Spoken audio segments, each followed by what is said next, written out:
All right, welcome back. We are going to continue to nerd out with this stuff in the world of real numbers. We're going to take it a step further. We're going to integrate some real numbers and variables. So before we jump into this, I want to give you a brief little overview of the product rule of multiplication. So essentially, and we can talk about, we're not going to talk about the power rule yet, but when we talk about the power rule, but when we're talking about the product rule, essentially what that means is when we multiply numbers with the same base, we're going to add the exponents. So for example, on the screen I've written x squared times x to the third. That's going to equal x to the 2 plus 3 because we're multiplying numbers with the same base. So in this situation, we're going to add their exponents and it becomes x to the 5th power. Now, to break it down a little bit further, we could write x squared in expanded form as x times x.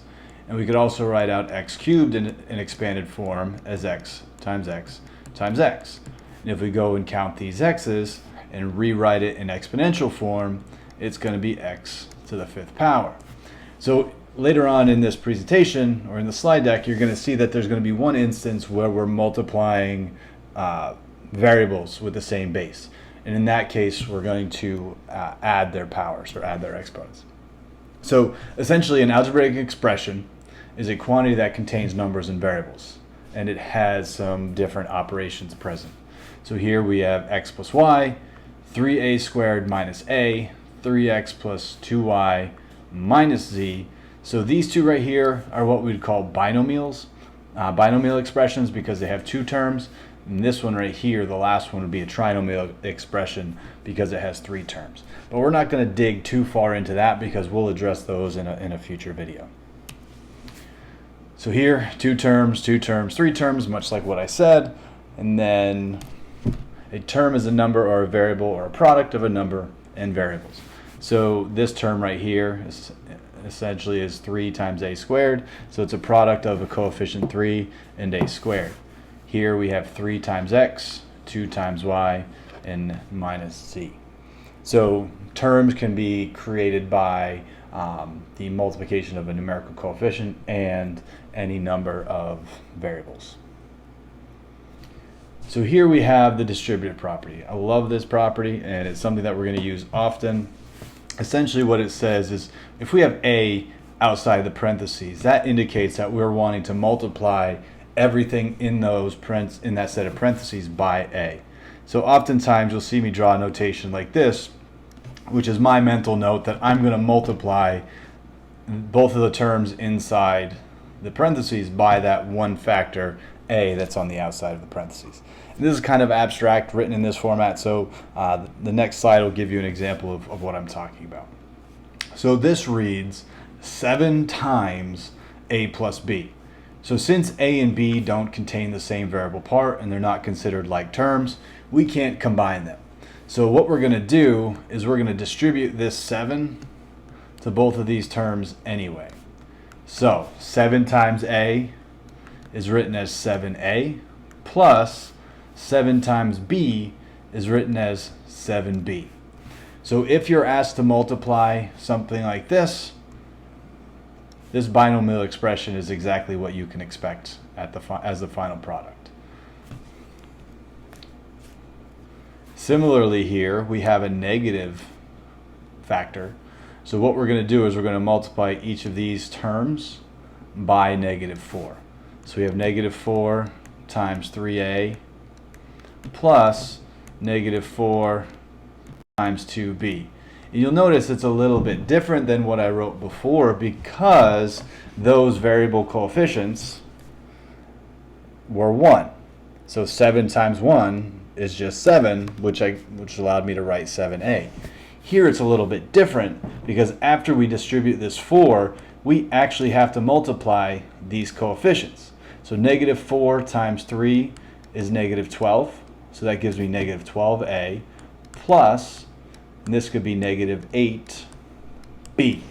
Now anytime I add a negative, it's the equivalent of saying 12a minus 8b.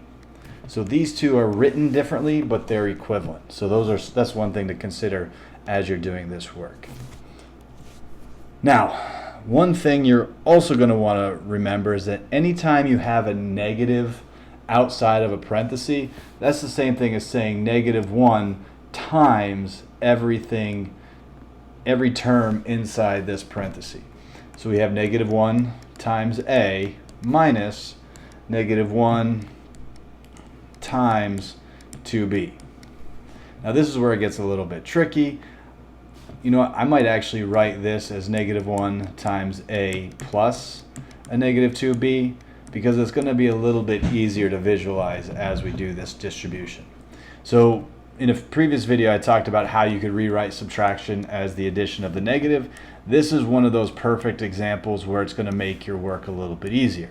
So that becomes -A plus -1 times -2B. -1 times -2 ends up just giving me positive 2B. So this will be your simplified solution. Now I can get something similar over here, but we just have to add one additional step, because anytime we subtract a negative, we're going to want to add the opposite. So this ends up being -A plus 2B as well. It just has one additional step that we're trying to work through before we get to the final simplified version. Okay, now your favorite thing in the world, fractions.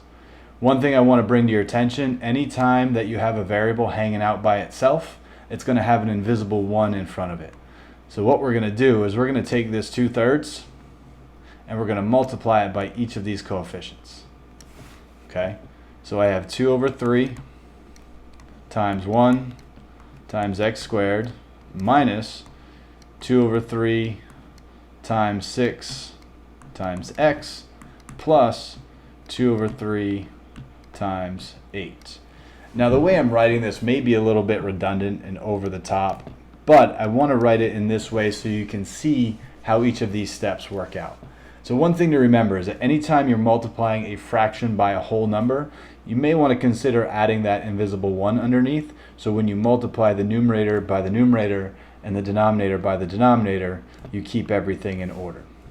So 2/3 times 1 is pretty straightforward, gives me 2/3, so I got 2/3 x squared minus, so I got 2 times 6, which is 12/3 times x, plus we've got 16/3. Now 16/3 you can't simplify it any further. However, we can certainly simplify this second coefficient, because 12 divided by 3 is 4. So this will simplify as the product of -2/3 x squared minus 4x plus 16/3. So a couple of things to think about as you're doing this work. If you're multiplying by a factor that's a fraction, make sure you put an invisible 1 under each of the numerical coefficients that are whole numbers. That way you can make sure you're multiplying the proper values by each other. And then you're also going to want to double check to make sure that you're simplifying at the end to ensure that your solution is in its final simplified form. Now this is the example that I was talking about where we would need to incorporate the product rule, because when we multiply numbers with the same base, we're going to add their exponents. So we got -2 times 3 x times x plus -2x times y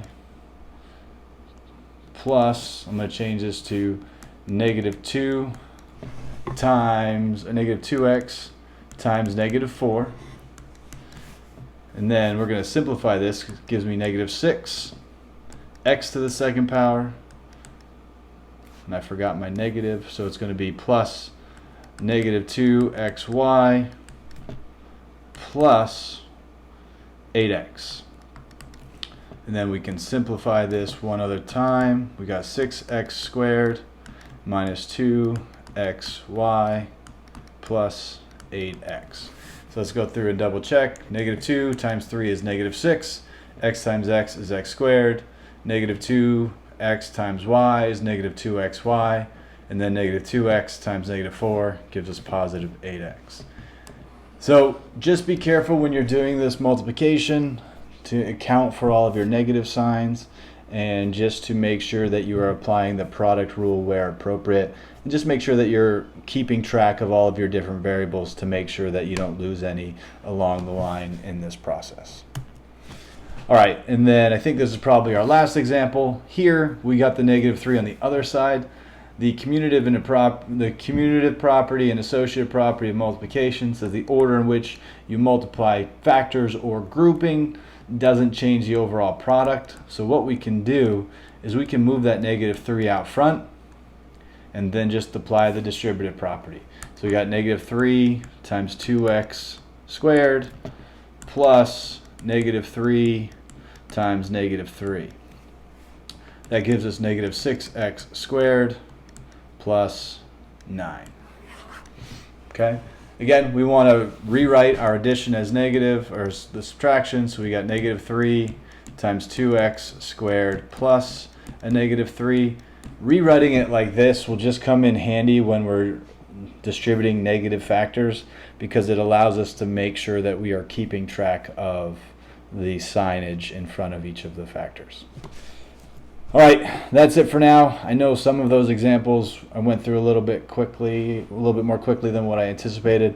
So if you need additional support or additional videos, definitely let me know. Give me specific examples that you'd like to work through, and I'd be happy to do that. Anyway, thanks for hanging out. I look forward to connecting with you in the next video.